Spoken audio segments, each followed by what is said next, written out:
এই রমাদান যেটা আমাদের সামনে আসছে, এই রমাদানে আমাকে আমার সারা জীবনের সমস্ত অপরাধ সব গুনাহ খাতার জন্য হাল খাতা করতেই হবে। এই মর্মে এখন থেকে সংকল্প করতে হবে যে এই রমজানে মিস হতে দেয়া যাবে না। আগে যা গেছে না গেছে, এই রমজানটাতে আমি কোনোভাবেই আল্লাহ তাআলার সাধারণ ক্ষমা মিস করব না। ভাইরা আমার, নবী করিম সাল্লাল্লাহু আলাইহি সাল্লাম বলেছেন, ওয়ালিল্লাহি উতাকা মিনান নার। রমাদানে আল্লাহ তাআলার পক্ষ থেকে অসংখ্য অগণিত মানুষকে, বহু মানুষকে আল্লাহ তাআলা প্রতিদিন ঘোষণা জারি করেন, ফরমান জারি করেন।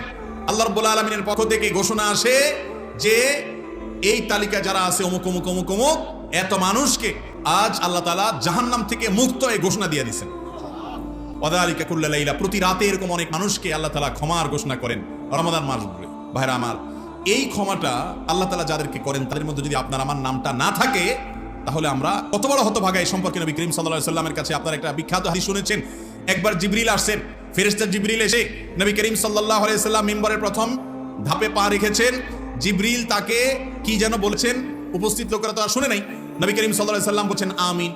আবার দ্বিতীয় সিঁড়িতে তিনি পা রেখেছেন, জিবরিল যেন কি বলেছেন, নবী করিম সাল্লাল্লাহু আলাইহি সাল্লাম আবার বলেছেন আমিন। এবার তিনবার আমিন বলেছেন। তারপরে জিজ্ঞাসা করা হলো যে ইয়া রাসূলুল্লাহ, আপনি কি শুনে আমিন বললেন? আমরা তো কিছু বুঝলাম না। তখন নবী করিম সাল্লাল্লাহু আলাইহি সাল্লাম বললেন যে আমি যখন মিম্বরের প্রথম ধাপে পা রেখেছি, জিবরিল এসে আমাকে বলেছে বাউদা মান আদরাকা রমাদান ওয়া লাম ইগফার লাহ, ওই ব্যক্তি ধ্বংস হোক, ওই ব্যক্তি ক্ষতিগ্রস্ত, কপাল পোড়া, তার কপাল শেষ হয়েছে, সে ধ্বংস হোক।